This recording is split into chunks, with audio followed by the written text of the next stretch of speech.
Casey Gregersen. So I live in Houston, Texas, and invest in Wyoming and Montana, as you heard. Usually the first question is, well, what's up with that? Why would you do that? But I grew up in Wyoming, went to school there, but took a job. So maybe like a lot of you guys, worked a W-2 job for 12 years for Shell in Houston. Actually left that a year ago. Coincidentally, it was right about when I was starting with CG. We had that conversation. Yeah, you were still W-2. I was still W-2. Funny story is I actually was like having a conflict of the first event I was going to come to. I was like scheduled to work and actually ended up leaving right basically at that time. Not because of that, partly, but anyway, longer story. But yeah, so something I could talk to you too. If people are on your W-2 looking to leave, I've been through that process, right? But currently today, we have built an integrated real estate company. I guess real quick, I've been at CG for a year and a half, so this is my 5th event.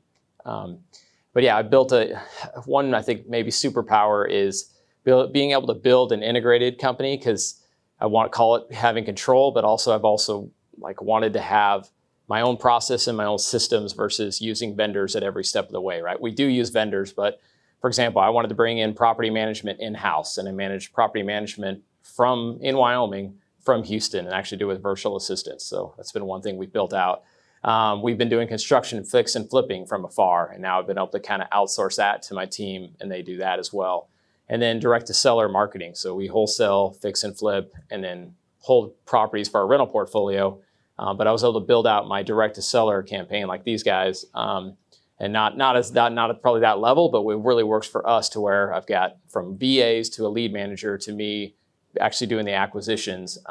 We've really built that out, right? So right now I have 16 employees. Some are abroad, some are US based. And we have 150 units currently that I own under my own management. And that's another thing, I've built this. A lot of people have partners, and I've very much value partnerships, but I've been able to build it myself. And the reason I was able to do that is because I had a strong W-2 income. And that's why I kept my W-2 for so many years, even though I probably could have left. But I wanted to continue to grow my portfolio and be able to basically be very bankable in the meantime. So that's another kind of one I've talked a lot about before, is becoming bankable and keeping your W-2 and the importance of like having your financials up to date so you can keep using small banks to grow your portfolio. The last kind of thing is, or maybe two more things, is creative finance, because everything has happened. And again, because I was trying to build my portfolio over the last 10 years, creative finance was always a great way for me to continue to buy properties and not necessarily have 25% down to go buy a property. So that's definitely ramped up in the last 12 months. And the fact that a lot of you guys are going direct to seller, you have a huge advantage of that you go direct to seller. You're talking to leads, because to me, that's one of the hardest things with creative finance is you need to talk to people, right? But if you get practice at repping creative finance, I've just become really good at it. And it's one of my favorite things I get to do every day is talk to sellers and pitch that. And then the last piece would be the social media and branding. I made a commitment to this about 2 years ago with my COO. He's helped me along. He was my director of marketing at the time, and he's now stepped up to my COO, which is another reason why, like, hey, how do you have a company and not have a partner? Fortunately, I have found a COO that cares about my company as much as I do. So that's been a game changer. But as far as the content, we made a commitment 2 years ago to start to grow that. And we've been able to, again, we apply the same process of let's not go find a third-party vendor. Let's figure out how to do it in-house with virtual assistants. So we've built out a really good system of being able to capture content, edit it, and then distribute it. Add a quick one to that. So yeah, because the best way to really kind of scale up is going direct to seller. But as Leon said, there could be a lot of risk of that, and it could be very costly. And you can also spend a lot of money and get no deals. So I think adding in strategic partnerships is just another tool to being able to do it. Maybe you go partner with another investor who's doing it, or maybe you have an equity partner who can fund deals. But doing that, even if you're splitting up a bigger piece of the pie early on, you getting those reps are invaluable, and you're going to be able to learn. And ideally, you'll have somebody that's actually going to teach you along the way. But I wouldn't look at you need to keep all the equity in those first 10, like carve out a little piece, because once you've got that experience, that's when you're really going to scale and level up. And just remember to reverse engineer it, right? You set your yearly goals, and then you back it up to quarterly, and then you can start to back that up to weekly. And just like Jason said, I do the same thing on Sunday. Take that time to have your prioritized list, and then you can reset that each day. But you got to work backward from that to actually know you guys have given great tips on how to prioritize, but then that's how to actually go execute. My goal is to like my personal brand talks about my direct to seller, which is like my YO Houses company, and then talks about my construction, my Revive company, talks about, and then the other biggest one is like raising money for my buy and hold stuff. So I'm looking for private money investors, looking for like turnkey buyers, and also just people who want to be completely passive and just invest. So all different types of, because in my market, the beauty of Wyoming is there's not a whole lot of competition, not a lot of wholesalers. But so that's the also part. The downside is it's harder for me to wholesale, and there's not a bunch of flippers I could sell to. So I end up having to wholesale a lot. Or flip them myself, or that's why I've created a fund. I didn't talk about that. I've created a fund to where we can actually use limited partners money to go buy and hold this, because that to me is the easiest part, is to buy it, find the deal, fix it up, and manage it long term. To me, that's a predictable, easier. Can you guys manage your own time? You've got about 45 minutes. Mm-hmm. So maybe somebody do an iPhone timer. You got 45 divided by however many. Everybody kind of gets some time. Is that perfect? Cool? Yeah. Awesome. Thank you. Cool. And so how long have you been doing social media? The content, about 2 years. Intentional all 2 years? Yeah, I would say intentional for, it almost was. About a year and a half, 2 years. I mean, you're right. I've been dabbling before, right? But then I'd say solid for a year straight of like, hey, we're trying to post a reel a day, doing the YouTube videos, started my podcast. That's another great one, is if you're just trying to, one easy way, if you want something tangible to like actually create content, because if you're not comfortable with it, is just doing and you could ideally do a podcast, but if that's overwhelming, I have this app called Riverside, and if all else, just find times where you can meet and talk to other investors and just record it, because that's the most natural way. Riverside's like Zoom, right? You basically get on a Zoom call with other investors, and it's so natural to you'll start talking like I'm talking now, or like I was talking up there when I ask questions. It's easy, and then that's when I make my best content. And how long did you see a return? Did that take to see a return on? It's a long game for sure, and it's still. Have you seen a return? Yeah, we have. Yeah, I mean, I've definitely seen more investors, people reach out. It's helped me when I've been raising money to where, and then it just naturally I start to build this like vault of information that like I can. One of the things I really like is I'll talk to a new buyer, and when I'm trying to grow my buyers list, I'll be like, hey, what do you need help on? Mm-hmm. And then I'm able to I've got this vault of videos and stuff now. I'm like, okay, now I'll have my VA. I've got my process to where I'll be like, hey, just had this great. So I use Voxer. One thing I use to really hack, and it's this Voxer app. If you guys don't use this, it's a cool walkie-talkie app. So I communicate with all my team on this app, and it's a really good one, especially when he was talking about time management. I'll have a call with somebody, but I don't have time to go type in all my notes. I'll send a Voxer to my assistant. She can download that or even just transcribe it, and then I can keep track of all those notes. And then to that point, if I want to share, hey, share my video about how to find virtual assistants and share that with them. Yeah. And then now they can go watch that. It maybe creates another subscriber. Somebody starts to see our stuff, and then I could just have a farther reach. And then I don't have to go spend an hour explaining to that person how to find virtual assistants and train them and hire them.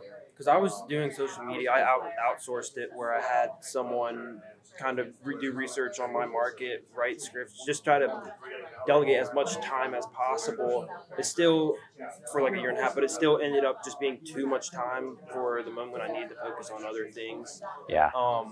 But now that I'm getting more time back, I do plan on jumping back on social media. I mean, your dad has a really big social media presence, and yeah. Do you put all of your content? So you have, like you said, you've got several different audiences. Do you put all your content on the same YouTube channel? Yes. Yeah, and that's a good one too. We analyzed this forever. I remember driving on the road with my wife, trying to figure out, talking to my COO, how are we going to do all these different. They're talking about a ton of different things, and I'm still working on it, right? But my thought is if you go to Casey Gregersen Instagram, that's me talking about every single little company, right? The companies can have their own Facebook or Instagram pages, right? And I can talk, and the cool thing is I can create content on my page, then I can collaborate or repost them on all those different places. But on my personal page, I could talk about the whole business as a whole. I can also talk about more personal stuff. that's one we've gotten more traction with is don't just talk. I just want to talk about real estate all the time, but I like talking about my passions are like my kids and coaching football and stuff like that. So you put everything on the YouTube channel, but then you kind of delineate through Facebook, Instagram, like you've got different accounts for the different different aspects of what businesses, you're- right? Gotcha. And my YouTube is just really my long form videos. That's where I put my podcast. That's where like if I give another thing I try to do is go, this is another really good one, is like, and you really become the preeminent source in your market, is just go host a meetup. Even if there are meetups, go invite, even if you only get a couple people out there, but get somebody to film it. And that's what I do is like anytime I go to Wyoming, we actually did like last year, we did called it the tour to Wyoming. And I stopped in like 5 different places when I was checking on properties. But in the evening, I set up like a 4-hour session, like over a happy hour. And then I just presented on some subject and got to be in front of buyers, in front of investors. And those people bring me deals. Those people are buyers. Tons of benefits, right? But the other benefit is I could record it. And that is like my long form that I can now upload to YouTube. Yeah, exactly. That's where a lot of those videos come from. Like, oh yeah, go share my VA or my how to manage property. That's how I train all my VAs. I record videos and try to make it easy as possible. And so you said you do a lot of creative writings, like subject twos? Yeah. Yeah, so that's I do foreclosures, and typically I've done over a dozen subject two deals. Subject to, yep. And so are you holding most of them as rentals, or what? How do you Ooh, good question. Yeah, so all the above, really. So or your criteria? I mean, so I guess to break it down simpler, like I said earlier, the key is having sellers come to you first. And you want to be, you could do it through agents, but it's harder. But if you talk to the seller, that's the key, right? So I talk to them, and especially because we wholesale and flip, it's a very easy pitch. It's like, hey, here's your cash offer. And I'm honest with them. Like, this might be 50 cents on the dollar right now because the market's really uncertain. Or maybe it's 70%, whatever it helps my cash offer land easier to where they're like, oh, screw you, hang up. They're like, no, because I'm getting, hey, here's my cash offer. Don't get upset. I just want to tell you it. But alternatively, I could actually get you full retail price if we could buy it on terms, right? So that opens the door, and then they start to listen to my terms. And to answer your question, I'm looking at it. I mean, this takes a lot of time and reps, but like I'm thinking about, hey, is this they have no equity, I'm just going to take over their mortgage? You do, because that's where I've been. There's, do you under financing, like you buy it and then you rent to own to someone else, high down payment, get your money back. Yeah. So there's someone, what's your experience with that? Because on the flip side, you buy something that doesn't have that much equity, you have a bad person that does $20,000 damage, even though it's only like $5,000 down payment. Yeah. How do you just got to eat that? Good point. I mean, if it's no equity, a lot of times maybe I'll keep that one and I'll keep it as a rental. Yeah. And in my portfolio, I've done a couple of those where there wasn't a ton of equity. Or if I'm going to do it and there's not a lot of equity, I will just structure my wrap, because we call it like a wrap, right? You're wrapping it to that end buyer, and I'll set that up to where I'm protected to where I can, if he doesn't make his payments or there's issues, I can take it back. Mm-hmm. Or just through legal disclosures, you just say, hey, what you could technically do is tell that end buyer that, hey, this note could get called because you have your A to B. I'm B, right? So I bought it from A. I'm B. I sold it to C. Yeah. I tell C that, hey, this A's note could get called. But if it does, it's your responsibility to take care of that. And that's a part of you got to obviously disclose that. But let them know that way sometimes. Because if I want to be completely out of the equation, that's how I would do that. But I mean, it depends. But also the other way to do it is, again, I just set up my contract from B to C to where I could step in at any point if they default or they don't make their payments. And then, but I'm always making sure I'm getting a decent down payment, right? And I'm not setting myself up to where they could completely trash the house and I'm upside down. And so do you have an average amount of time, 5-10 years, that house is going to be paid off that you try to aim for? Or are you willing to take on something that it's going to take 20 plus years to pay it off? Yeah, to me, I'm very, it's just, I mean, there are some people who have stricter buy boxes when it comes to sub 2, but to me, I'm just diagnosing it from what the seller tells me, right? What's important? Is it, because sometimes these sellers don't want it hanging out for 30 years. They'll be like, I'm only comfortable with 5. Yeah, exactly. And plus, I know that within 5 years, I'm going to probably sell this or I'm going to renovate it and want to pull out cash. Like, I don't mind if it's a 5-year balloon or a 10-year balloon. It really depends on the seller. Ideally that we don't have a balloon and I could just keep this going and I could go put a tenant in there or rent to own it for years. But there are some people that do like a slow flip where they want to pay off that first mortgage as fast as they can, and that way it's free and clear. And it's another strategy. Yeah, that's kind of what I'm talking about. Hearing other people's opinion is very interesting. Yeah. Good. Any other like sub? Yeah. What does your team look like? Are you doing all acquisitions fully remote? Obviously, with you being in Houston. Yeah, I was pulling it up earlier, like our org chart. I'll just kind of reference it, right? So to kind of look at it. So like, here's so kind of like 3 funnels, right? So this is my sales team. So working bottom up, I have my VAs that I work with. They're the ones finding deals, cold calling, texting. They work up to my lead manager. I actually have a layer now between my VAs and the like outbound texting or calling guys. And he's a VA, he's virtual, or I mean, he's out non-US. And then my US lead manager is right here. She books calls with me. And so I do all my calls. What's really helped me to build and scale and still be able to be a CEO of my company is like, I love this new concept after reading the book, Buy Back Your Time. Yeah. So have you read it? So I love that it's called the 10-80-10. So I try to give her the first 10% to get it started. I do the first 10%. I hand it off. She does the next 80. And then I come back in and do the last 10. So I'm trying to basically execute that on our direct to seller marketing where I'll get on the call and because she'll book me with somebody who actually wants to sell. I'll get on the call, figure out what they need, make an offer. But she actually helps me go make the offer, does all the follow-up, because our leads, they're never ready. Rarely are they like a first call. They're like, we're ready to sign, we're ready to move, right? I wish they were, but they're not. So it's this follow-up and this like going back. And another thing we do is we send letter of intents. This has been a game changer because we used to send this 3-page contract that you're trying to walk them through, get them comfortable. And that's your offer, right? Because they talk about your KPIs like appointments to offer. Well, we pretty much offer every single deal with that letter of intent because I'm at least, and I like it because that's when I'll pitch. I'll give them their cash offer and their seller finance offer in that 1-page LOI. And again, the LOI has a little bit about our company, very short bullet points of here's some terms. And to me, that helps get the conversation started, right? And it's a softer. Because you're giving 2 different offers. My cash offer and Exactly. seller finance offer. Exactly. That's after the phone call with you? Yeah, after the phone call. Yeah, so a lot of times I'll get enough on that phone call that we could send an LOI. Or sometimes my next step will be, I work with agents a lot so back to the virtual thing, I'm not a broker or an agent, but I use agents in every market I'm in so they can go, they're my boots on the ground. So they'll go walk the house. Because if I'm really not sure on value, if I know value pretty well, I'll just send the LOI and get some feedback on it before I go make my agent. But if I'm not sure on the value or the condition, I'll send my agent. He'll give me, or he or she gives me feedback, and then I can send the LOI. And then from there, to the point of like the 10-80-10, now my lead manager can now do the follow-up, and because there's going to be all these questions, and then if I need to hop back in and negotiate, I can. What's been your biggest obstacle in Wyoming with your system? Oh, can you guess? What would you guys guess between finding deals, contractors, or property management? What do you think? Contractors. Bingo. I figured you guys would have it. Yeah. Because I'm virtually flipping a subject here right now. My first one that's like 3 hours away, and so I'm trying to not drive out there and look at it and just completely do it. Yeah. What are you gonna do with what you said SMS and cold calling your main outbound marketing channel? Yep. The new regulations, like what's your shift? Yeah.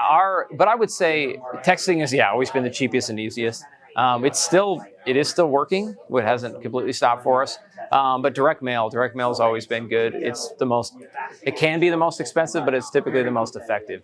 So direct mail, we do Facebook ads. Salesforce or CRM? Resimply is ours. Yeah, Resimply is a good kind of out of the box one. Not as complicated. You can manage it well. You're texting out a launch, I'm sorry? Yeah, we use Launch. But direct mail, Facebook ads, paper lead does well for us. So like need to sell my house fast is a good paper lead one. And trying to think of our other ones. We've done radio. We've done some other cold calling and texting. But like our inbound is mostly direct mail and Facebook and. And what percent are you cash versus sub 2 or creative? Oh, that's a good point. You know what? I would say 75% have been sub 2 stuff or creative deals over the last 6 months. Before that, I'd say it was the other way. Are you still like assigning the sub 2 Yeah. contracts? Yeah. Well, we look at all of it. So I might, again, it depends on, I might keep it. Like we talked about, I might wrap it. I might buy it with, sometimes I'll sell it to a fund or that I own or a fund that I'm partnering in to where we can go sign the deal. That's the easiest way because sometimes these sub 2s have a little bit of hair on it. It's hard to get my end buyer to understand what he's walking into, but I feel comfortable with the risk. So one thing I'm doing now is I got a fund that's going to buy it.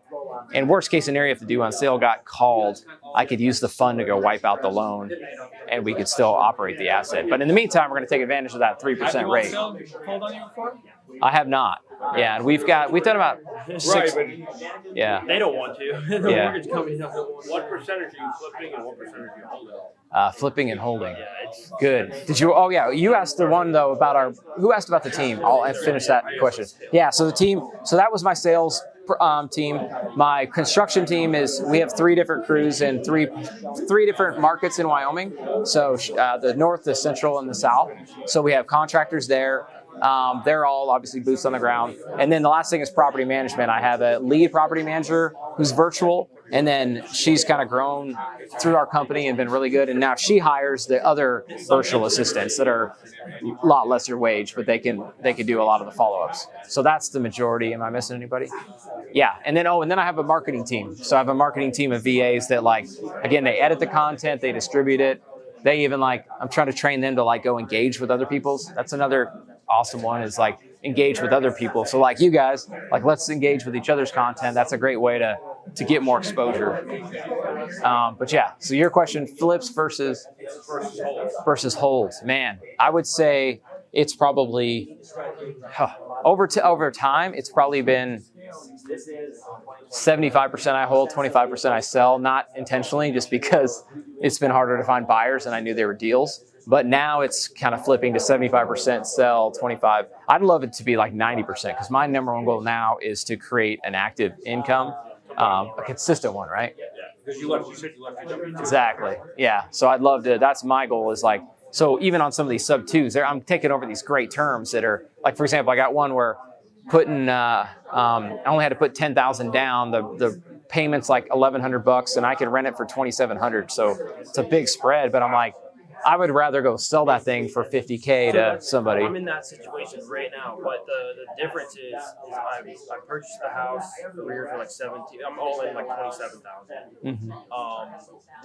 Mortgage 140, ARV, well, as is value probably around 200. ARV is 250.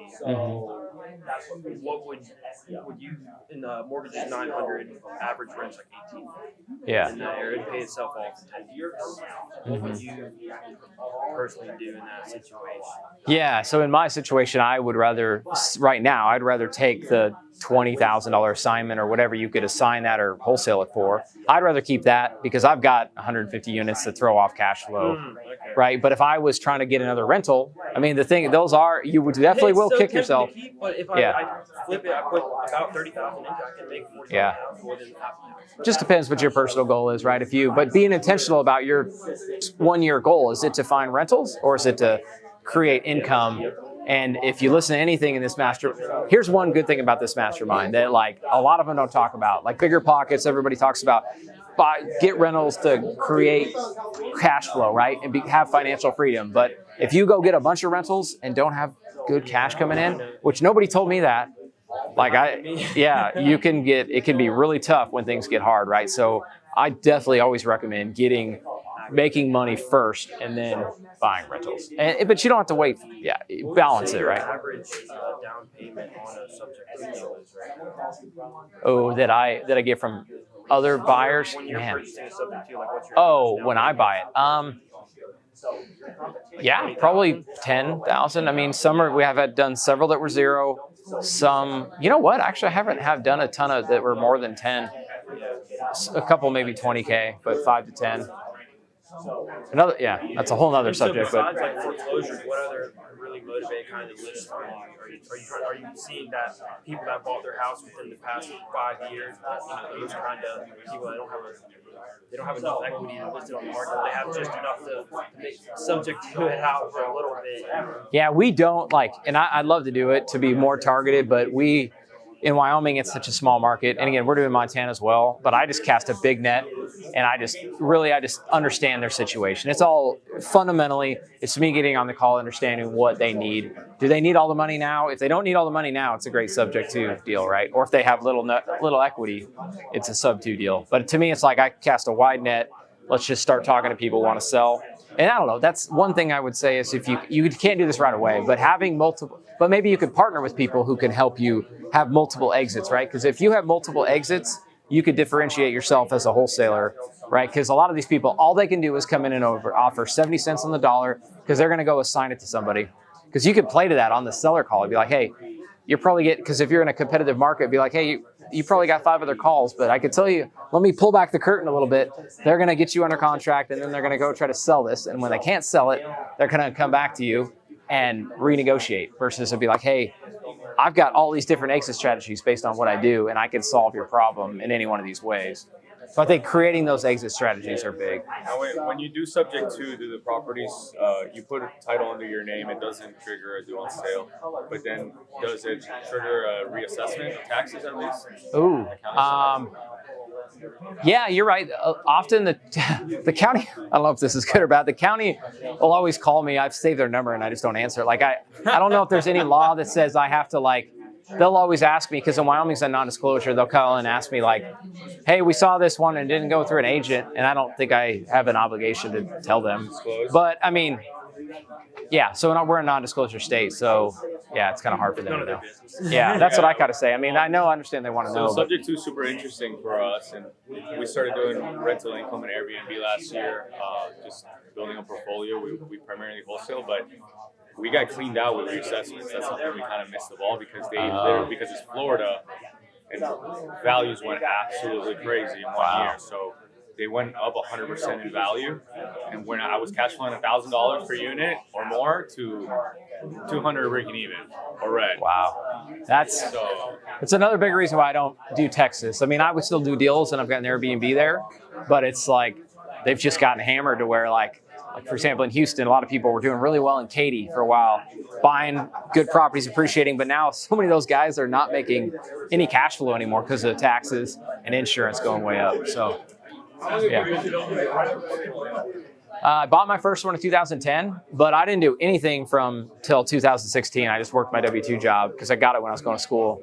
My dad actually helped me co-sign. So 2016 is when I rolled the money from that one into my second one. And then I was buying on the MLS for a couple of years. And then in 2019, that's when I really started going direct to seller and building that out. And that's what helped me. I actually did a presentation here, which I could share with you guys, but I did it about a year ago at CG on how I took my portfolio from 2 million to 15 million in like 18 months. And I really did that because I was going direct to seller.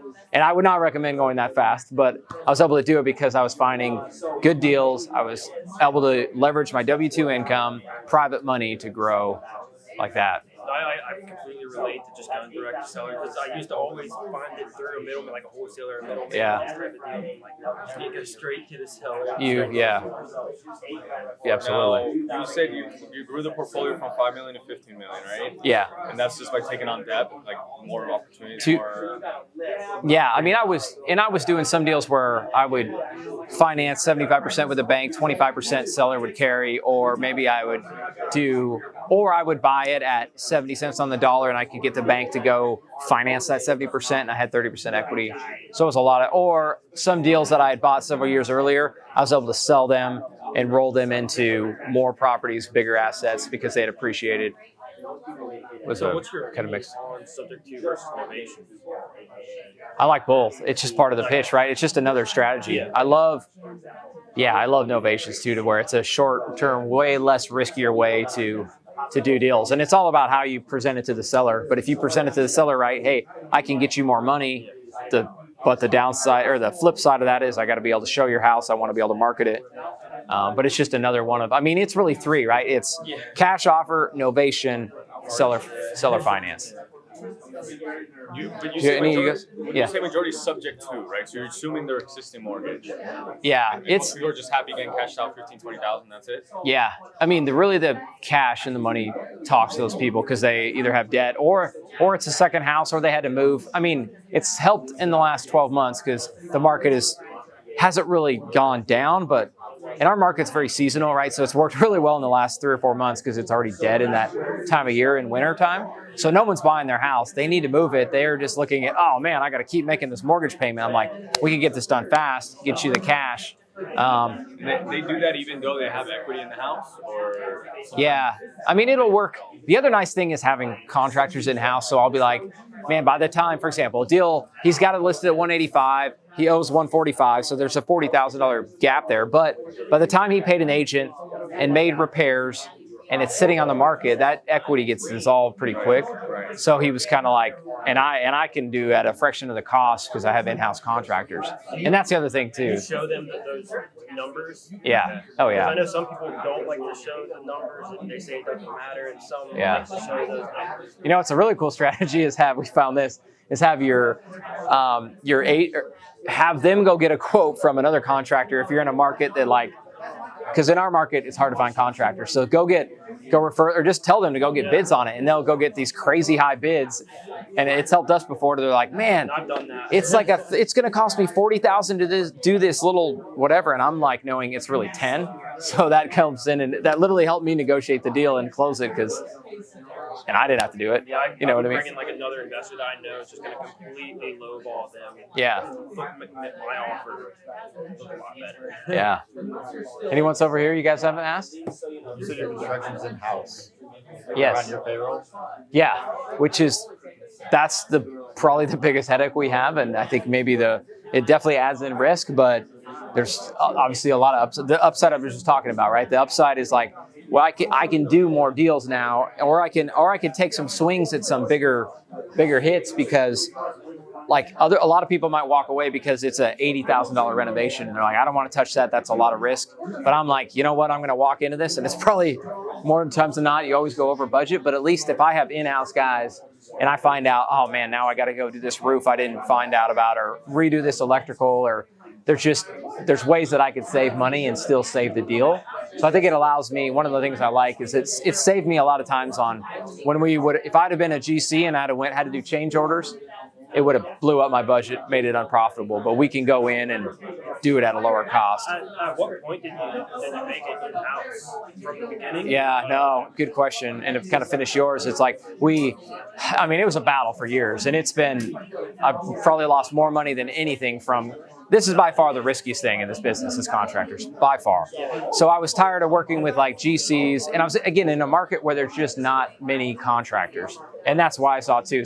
Me and my COO had this conversation on the way up that there's probably more opportunity running a construction business than a flipping and a wholesale business, just because of the supply. So it was just trying to find guys, and could never find guys at an affordable rate, I thought. So it's like, all right, let's invest and start building relationships. And it was, if you have enough volume and enough deals going, you could definitely position that to somebody who's tired of bidding jobs and tired of this up and down lifestyle that contractors live. Give them consistency. Be like, hey, what if I just gave you consistency? You could be home every night, or have way more balance, have more predictability. You don't have to worry about payroll now. So that I started doing that about 2 or 3 years ago, but it's been a pain in the butt since then, to where you'll go find somebody. I had one guy, found him, trained him up. He decided to go be his own GC after he came from California, moved to Wyoming, and just other guys that wanted to do it, didn't work out. But over 2 or 3 years now, we've got 3 kind of key guys that do really well for us, and now they've built teams around them.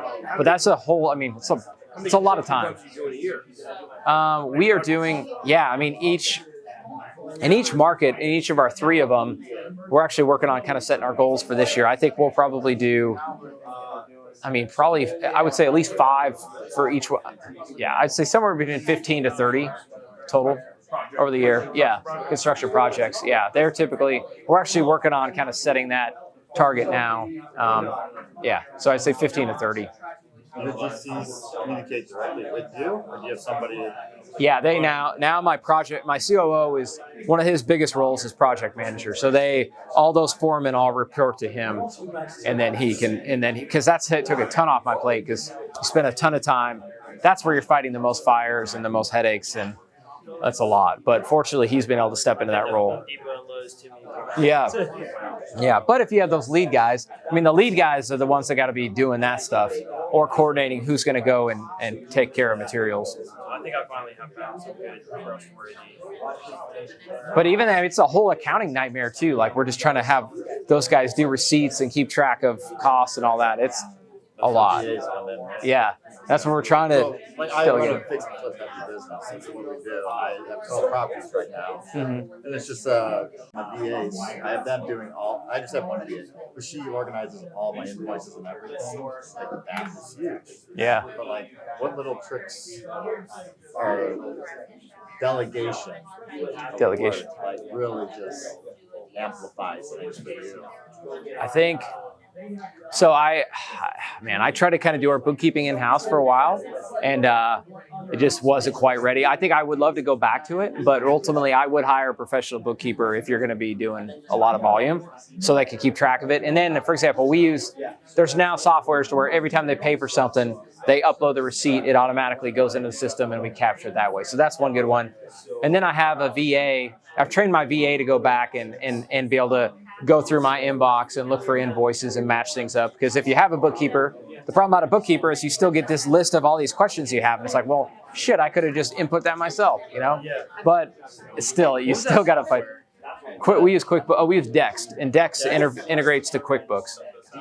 DEXT, yeah. From the social media, because we're just getting started, but we do retail real estate and Okay. our YouTube channel. So we're trying to just like make little tweaks to like our system that we already have in place over to the investment side. What would you say from a lead gen standpoint are the best like 1, 2, or 3 videos, like content wise, to start with? Okay, nice. So to clarify, because your audience, you're trying to look for people who want to sell. So currently our the retail side, our audience is out of state buyers. That are Okay. looking to move into construction homes. Okay, got it. And that's what you're still looking for? Is what would you?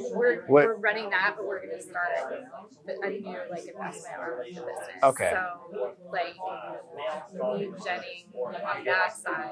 What would you say? Yeah, and what would that target audience be for that new one, you think? We're not really sure. Yeah. Probably direct to seller, just because like we have the retail side, so that we can turn it into a listing and possibly go up to retail team. So it doesn't work out for us to buy it cash. Yeah. But like all of this sounds really interesting, and now we kind of are like. Yeah. So here's the best feedback, because that's where we struggle. It's like there's so many different ways. Yes. I had your problem. You're like, who am I going to really target? So defining that. Yes. So I would figure out. I'm probably sounds like one easy target could be people who are wanting to sell. Because if you can go find the people who are going to sell, then you guys can reposition that and sell it to the people you already got. So you might make it seller facing, or unless you just you're looking for more investors. But yeah, I think your missing link is finding the off-market deals. So I would just talk to the easiest way is once you've done some volume and some deals, testimonials, right? Right now we're going through and recording. Anytime I wholesale a deal or sell a deal, I do a testimonial on like Riverside, like Zoom. And I walk through them like, hey, what did you like about the process? What was your feedback? And I get me in their interaction. And then we're making a lot of YouTube and campaigns around that. So that's a great one because testimonials work great.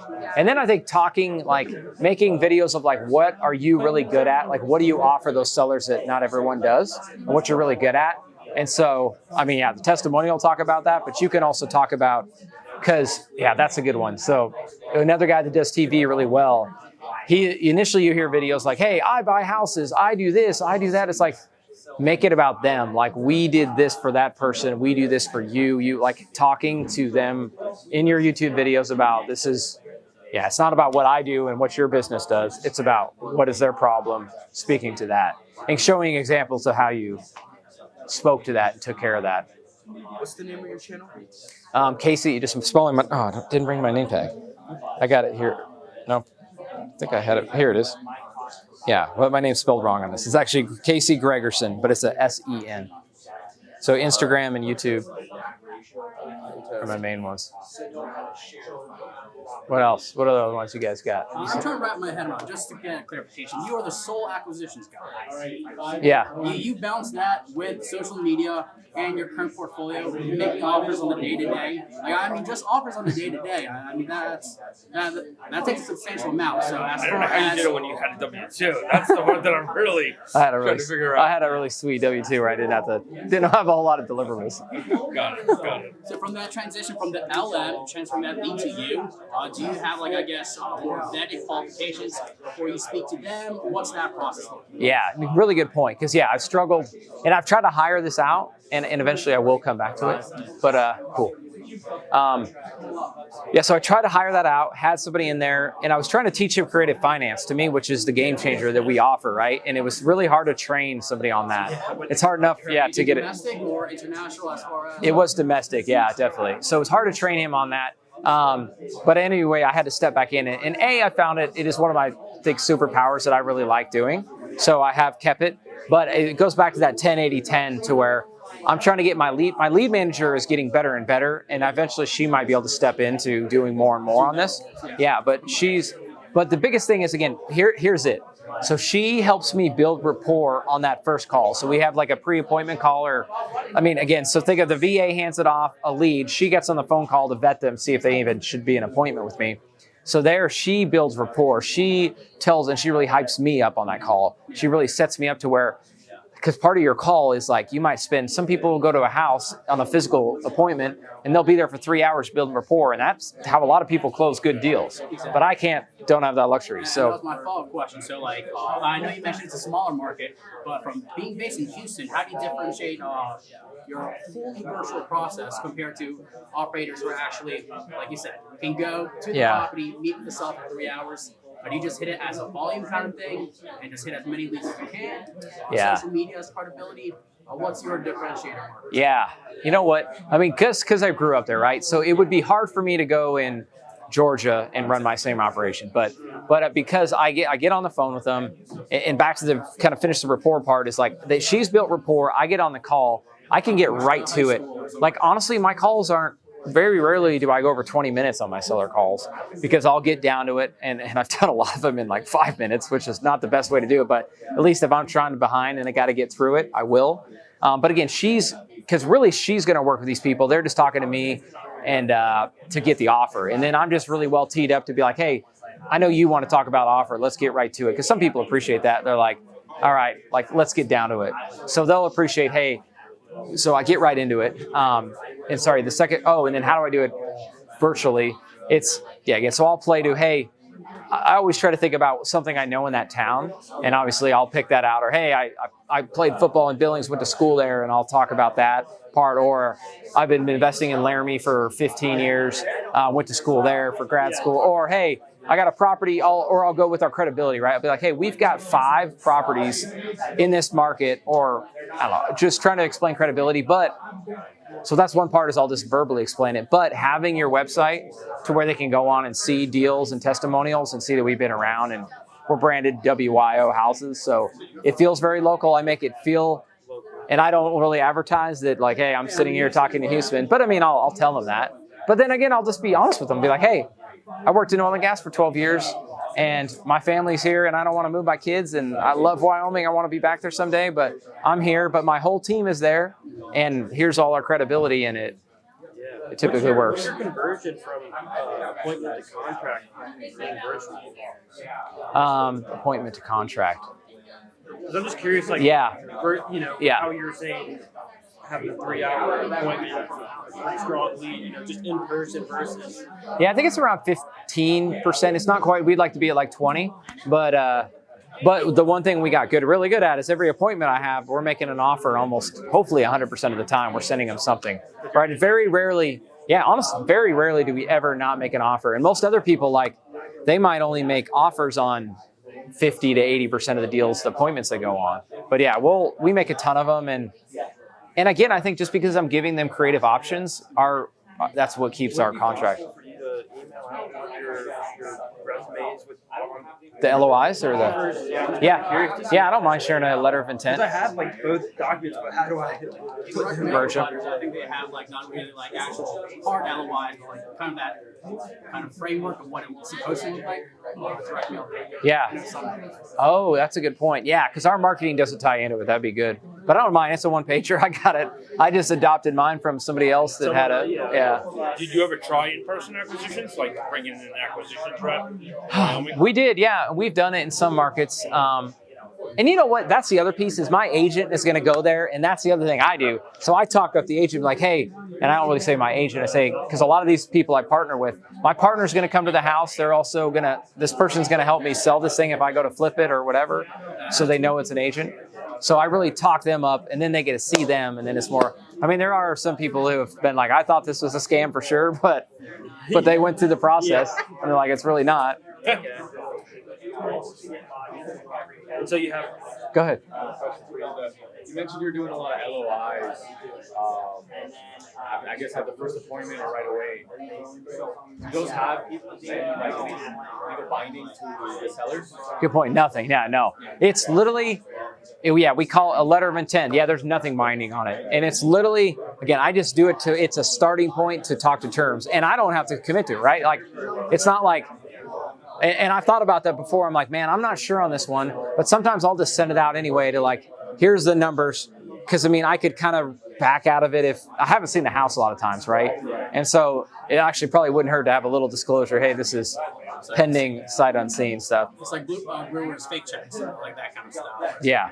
Not a fiscal thing, but kind of anchor price with the Yeah. Yep. But they like it too because they're not being locked into something either. Like it really just gets that conversation going. And so many times these people, like, you always want to talk to the decision maker, right? But this is a good way to get them to go put that in front of the decision maker, take some pressure off. They can go talk about it. I think it takes it away from the hard sale, you know? So what did you send? Right away, like almost, unless I need to go to the house. Gross lead, and then you're like, Honestly, and another thing I think is a game changer is we'll have that call. It's going to be like same day a lot of times. Like, and it's awesome. I've got the system to where my lead manager. So here's another tip is, and to your question about how do I manage it all, I get off the phone, I get on my Voxer app, and I say, hey, Judith, we just worked this lead. Here are the bullet points that I want to capture in the CRM. And here is the LOI numbers. And I'll just kind of talk to it in my head. It probably drives her crazy because I'm like thinking through in my head, what are we doing versus like do this, this, and this. But I'll give it to her. And then she gets that thing out within 24 hours. And that differentiates us too, you know what I mean? And then, yeah, so it goes right away. Go ahead. You were going to go. Well, it's like, which of the default like creative deal? Like you just automatically offer $5K down payment? Oh, good point. You know what? Yeah, I've been working on my anchor of like, hey, I'd say most of our deals we do no money down. And then when I do no money down, that allows me to pay the highest possible price. Like if you need some money down, we've done that, but just know that that's going to adjust our total purchase price. And that helps them set that expectation, right? If I have to put $5,000 down, my number is down. Yeah. And it's all about like, I just tell them, hey, there's three variables, really. It's the down payment, it's the purchase price, and it's the monthly payment to you. And I'm very upfront that, hey, the way I can make a profit on this, if I can keep my down payment low and what I rent it for is more than what I pay to you, that's how I make my return. And I'm obviously an investor. And they appreciate that, right? Yeah, you're being honest. Yeah. You're being honest and transparent. That's got to go a long Exactly. way. And they don't want to be property. And sometimes you'll be scared of like, oh, well, what if they know? Well, they could just go be a property manager, but they don't want to do that. And I play to that. I'm like, a lot of people aren't crazy like me and want to be a property manager. And I say, but I like it. We have a system and a company that can do it. So that's my business model. You probably don't want to do that. So how would you like just be in the bank and just getting a You only property manage your property. You're not property manager. Correct. Other investors. Yeah. We've done that. That's a little. I mean, that's not a fun business to be in. Property managing for other investors. And so in the next 2 years, where do you want to see your social media and YouTube? Yeah, good question. I love, so like, I got to do this today. This is what you can tell excites me. So I love presenting and talking and coaching and stuff too. So I'd like to do more of this. And yeah. So my hope is like I can build out my company to where I can have an acquisitions guy and I can just be CEO, big picture, and then I can just be raising, because we raise a lot of money. raising private money and all that. So through YouTube, yeah. You create a fund, or you raise money? Yeah, I have a fund. I do both. I do like one-off deals, and then I have a fund too. I appreciate it. Yeah, likewise, guys. Yeah, let's stay in touch. Really, I mean, if I can help you guys, hopefully you found my social media and stay in touch. One more time, your social Appreciate it, media. man. Yeah, What is it? yeah, Casey Gregersen.